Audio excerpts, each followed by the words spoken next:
बातमी बच्चू कडू यांच्या संदर्भात विधान परिषदेसाठी बच्चू कडू झुकणार का अशी सध्या जोरदार चर्चा सुरू आहे। त्याचं कारण आहे शिवसेनेनं घातलेली अट।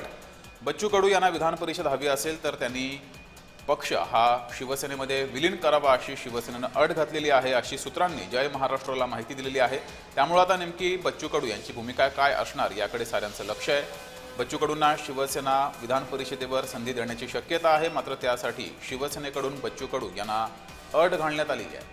बच्चू कडू यांनी त्यांचा पक्ष हा शिवसेनेत विलीन करावा अशी अट ही शिवसेनेकडून घालण्यात आलेली आहे, अशी माहिती सूत्रांनी दिलेली आहे। बच्चू कडू यांची प्रहार ही संघटना आहे आणि ही संघटना शिवसेनेत विलीन करावी अशी शिवसेनेनं अट घातली आहे। अशी मागणी ही प्रत्येक पक्षाच्या नेत्यांकडे प्रत्येक जण करत असतो। त्यापैकी एक बच्चू कडू आहे, म्हणून त्यांनी एकनाथ शिंदे साहेबाला भेटले किंवा आणखीन कुणाला भेटले, त्याच्यावर विधान परिषदेची चर्चा झाली, असं काही मानायची गरज नाही। थोडं वाट पाहावी लागेल। शिंदे साहेब जेव्हा निर्णय जाहीर करतील त्या टायमाला या सगळ्या विषयावर पडदा पडेल।